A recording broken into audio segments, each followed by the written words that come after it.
No, would you like to just take a couple of minutes to deal with a couple of headings?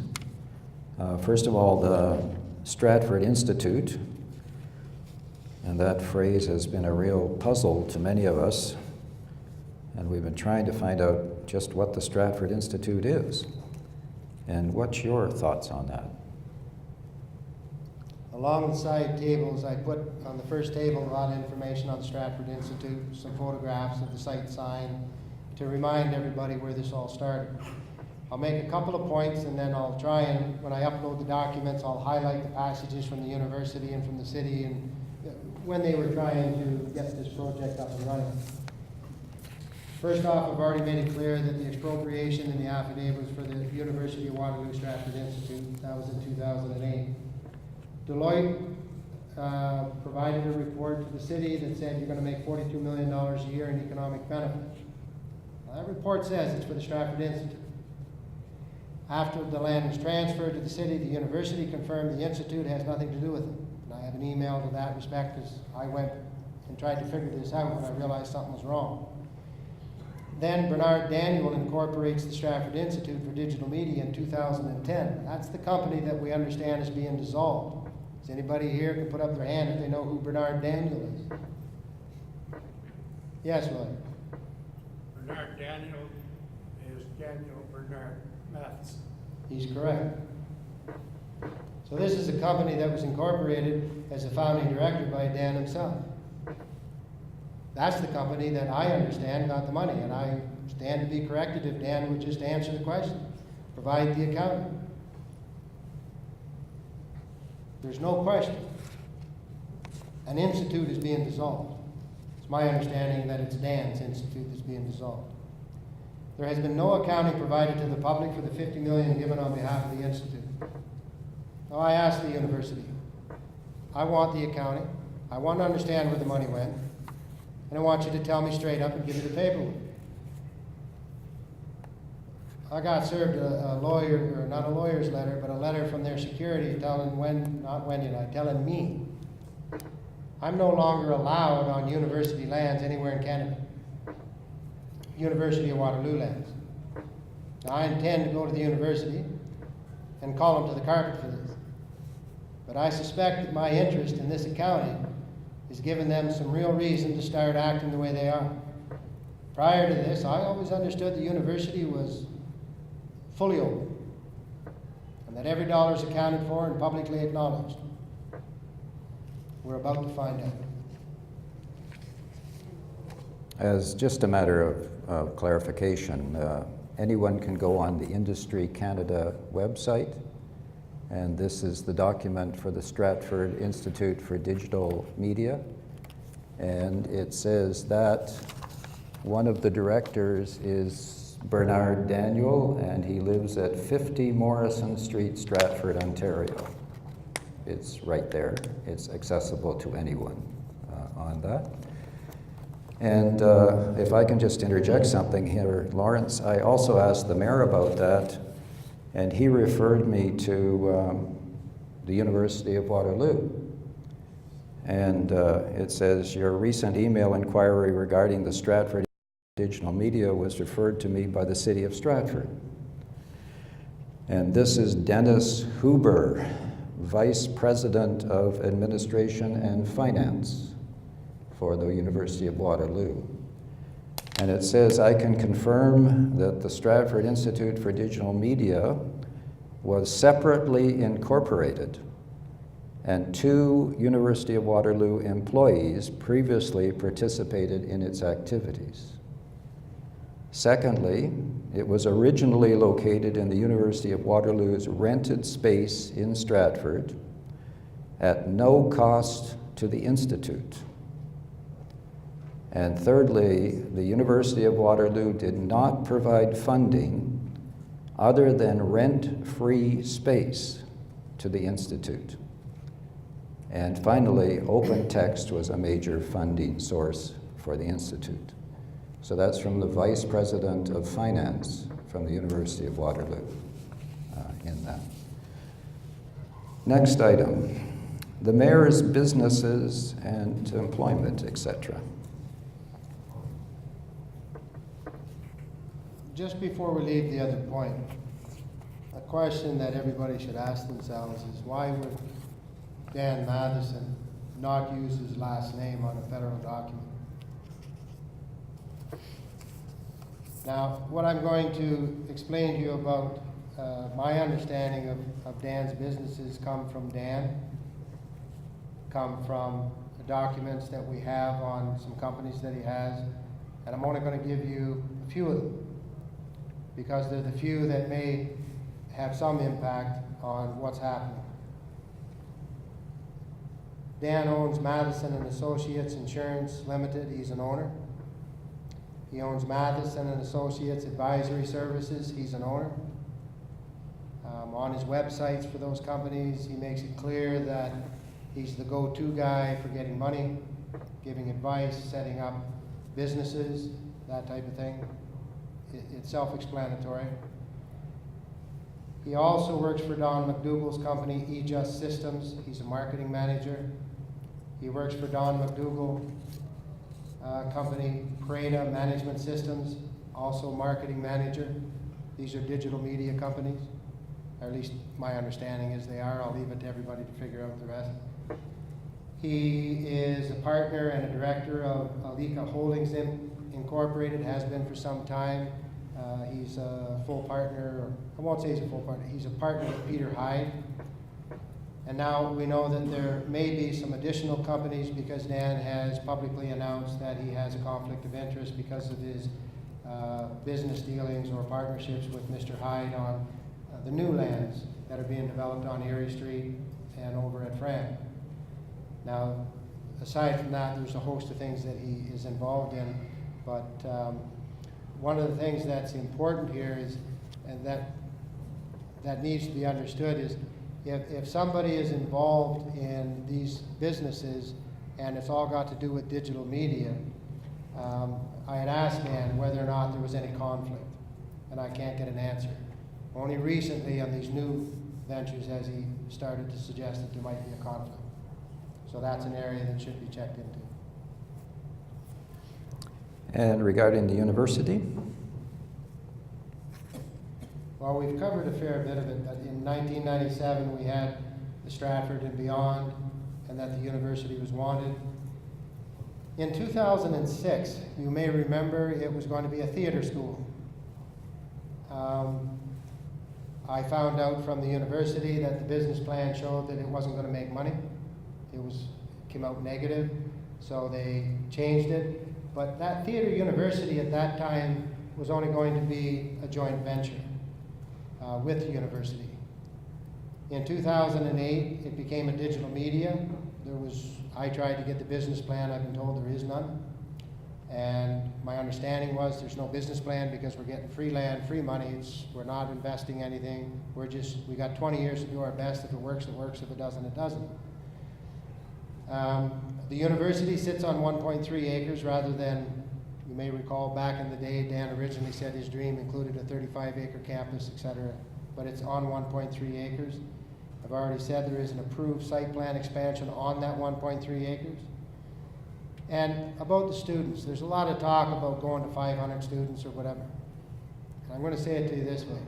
We already know, it's admitted, that the first and second year students, which covers half of them, are only coming bused on Wednesdays and Fridays or Tuesdays, 2 days a week. And I've confirmed with the university that'll be forever. So to say you have 500 students, but 250 of them are there 1 day a week, bus from Waterloo, throws a twist on it that you have to think about it. So what I suggested to the university, I said, well, even if you took and loaded it up with 1,000 students, you plopped them right down the middle of town, where's the $42 million a year? I've never seen students yet have that kind of money, so I don't get it. The Accelerator Center is now using up a substantial part of the building. On a recent day when I was told I can't go on the university lands, before I was told that, I was actually forcibly removed from the building that I allowed them to build with my consent. And then all of a sudden, I'm looking at the Accelerator Center and I'm questioning it. Well, how much of this building is being used by the Accelerator Center? The answer was, Mr. Ryan, it's time for you to leave. Well, if it's not being used by the university, somebody should go down, since I can't find the answer to that question.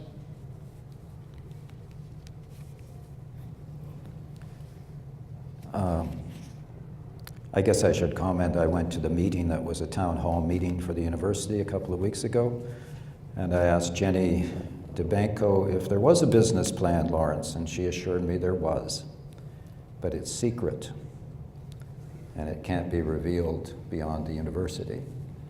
And I asked Christine McWebb, who's the program person, Dr. McWebb, if there's a budget, and she assured me there's a budget, and it projects out 5 years.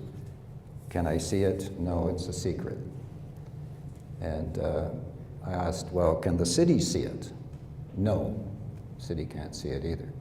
So well, it's interesting, the things you find out when you ask questions. Now, the financial impact. In order to understand how much money this is costing the taxpayer, you have to start with before I came along. You've got 30 years. There's been no taxes paid other than the taxes I paid. And I paid a few $100,000, but this site could generate $2 million a year. That's an estimate, but it's a reasonable estimate if it was fully developed. So if you take 30 years and the loss of $2 million plus the interest, that would equal your debt. So this site single-handedly could have paid that debt. Then you have the economic losses because the site wasn't in use. Now I suppose that word economic losses, we're not talking about just the businesses that would sit on the site that would make some money. We're talking about the outflow from that, just like Dan said with the Deloitte report. Having 1,000 students sitting on that site, or 500, would make $42 million a year. I don't agree, but that's beside the point. It would make money to have some students. It would make a lot more money to have the site fully developed. Then you've got the millions in campaign. And I call the campaign the city campaign, and we refer to it in our claim. We say that in 1997, the city changed its mind after selling the site, after giving us the first permit, after spending a lot of money getting started. Somebody changed their mind. And then rather than just come up and say so, we ended up with this campaign of interference, and no one could figure it out. But, nobody could figure out why, but at least Ann had courtesy when they opened up the university.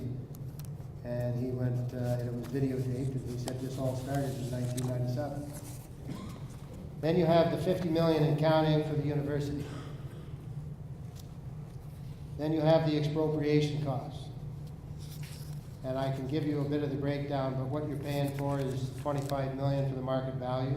Now, these are numbers I've claimed. $7.5 million for the replacement cost of the shops that this is not included in the market value. I've included the contributory value and left the replacement overrun in a separate claim, which I'm allowed to do. $8 million in delay, $14 million in disturbance, $15 million in business loss, executive time, that includes Wendy and myself, special difficulty in relocation. I do intend to relocate the project. It's unfortunate it can't just be built where it was supposed to be, but if it were to be built, well, then you would save that. Then there's the tax liability. Very few people understand this, but in the claim we tried to explain it very clearly. Because it was a forced taking, I don't pay the taxes on the money you pay me, you do.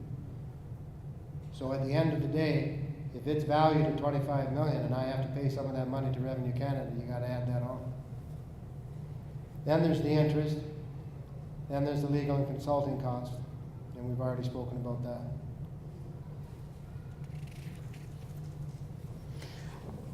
I'll just interject again. I have a copy of the Deloitte report from 2008, and regarding the $42 million that was to be generated, it outlines that there were going to be 85 conferences a year provided by it. That's 85. And that 55 of those conferences were going to be 2 to 3 day events, and that 4 to 7 day events would be 50 each year. So that was going to generate considerable revenue for the city, and that's one of the reasons that we got the university, was so that we could have these 85 conferences a day, or a year as well. So if you're interested, the Deloitte report is on the web as well from 2008. That's in the executive summary section. $15 million for legal costs, that sounds quite high, Lawrence. I tried to find out, and 6 months ago I asked for what it has cost. And I said, they told me it would take 2 weeks. It's now 6 months. And actually, I was quite surprised because I thought this is the computer age of accounting, isn't it? It really shouldn't take that long. But I guess I just have to be patient. My project, what are you planning, Lawrence? On the table beside us, I've set out some reminders of the project that we had designed and we had started on. Rather, a lot of you likely already know a good chunk of it, but the shops were going to be fully restored. There was the water park, there was the hotel, there was the dance bar. Wendy and I had sat down and designed the shops and the site so that it was usable first and foremost by the citizens of Stratford. We were setting it up to be recession-proof. And as far as the hotel component was concerned, it was approved for a hotel component. The Marriott documentation is over there where they had said, yes, we'll manage it, et cetera, et cetera. And I'll upload all of this information again on the website so you can go through it in detail. But the reality of it is, the first permits were issued, the work was underway, and when we were expropriated, Rosati had to leave the site. So here's a contractor already hired and working, and you kick them off the site, so 6 years later you can say, well, let's go find another contractor.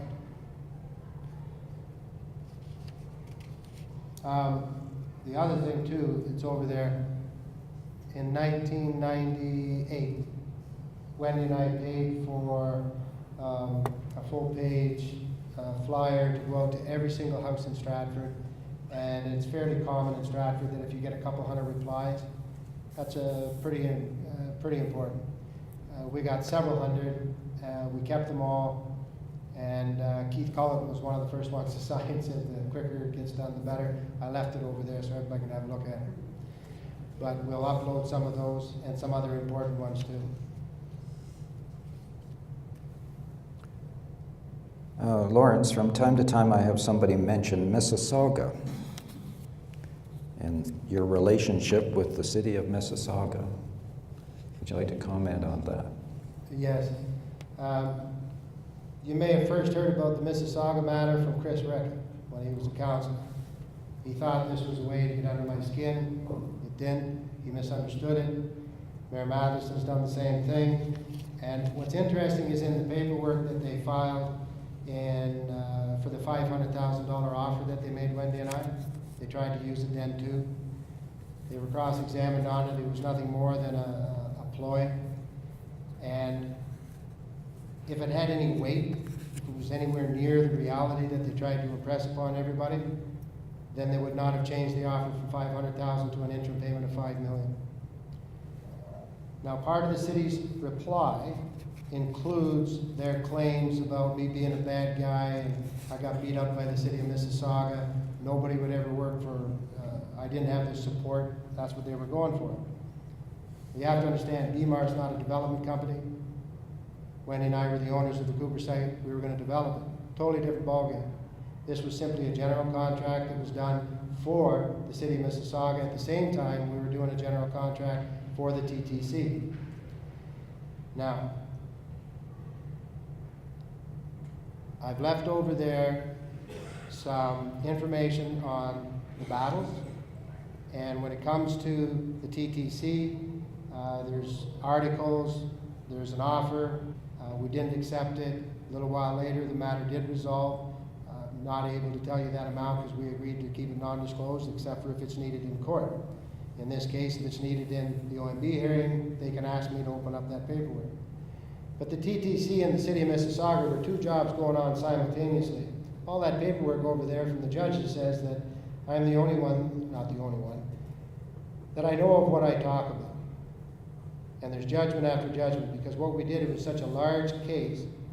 There was a lot of change orders and each one was handled separately. I had suggested to the court that we break it down. So we broke it down into 200 mini trials. After I won the first 100, they gave up. So that resolved in my favor. When it comes to the City of Mississauga contract, even I've heard that in 2 years they whooped me. Well, the contract was signed in 1990. It's still not resolved. Justice O'Connor, back, I think it was in 2002, finally agreed with me and told the City of Mississauga, you're going to pay these subs. I had pay when paid clauses, so I'm the general, you're the sub. You don't get your money until I get mine. And we're all on the same pay stub. Anyway, I won, and we got all the money back for the subs, and they got paid right away. Then, in 2004, this Fragamini, Justice Fragamini, had issued a decision, and in it he said, we're going to approve, or he approved, $800,000 to be paid to BMAR. But he says, okay, now what I have to do is subtract what you've already got. He got his accounting wrong. He ended up with me owing $92,000 instead of the city owing me $92,000. So I went back to Justice Fragamini because the acts or the court rules say if it's a clerical error, you can go back to the judge and ask him to fix it. It's all documented. Anyway, I kept the transcript of what he said because it's important. It's something I'm going to present, obviously, if the city keeps up with this. He said, I can't fix it, Lawrence. I'm the judge. I made the decision. You got to appeal. So we went to the Court of Appeal, but we split it into two parts. The first part, the judge agreed with me. The second part hasn't been argued yet. So what we're going to have to do if the city continues to try and impress people that somehow BMAR is a negative, we'll have to put the paperwork out so you can all see that it's not. Then the other part of that was they had not explained that the city claimed $1.5 million in damages against BMAR. After several years of trying to get it to court, on the day that the trial started, the city walked up and said, we withdraw the claim. Now, it's important. That claim was for doing shoddy work. It was for not finishing the contract, and the evidence was clear. I finished the original contract the year previous. This was all change order work. We just decided to get apart, and they decided they would do it by way of calling it an end. And they said, we'll finish the rest. So one of the very important questions that was put to the city witnesses, do you have any grievance? Now, their top men were up there giving evidence. Do you have any grievances with any of the workmanship that Ryan's carried out and the subtrades? The answer was no. We never had to redo anything he did.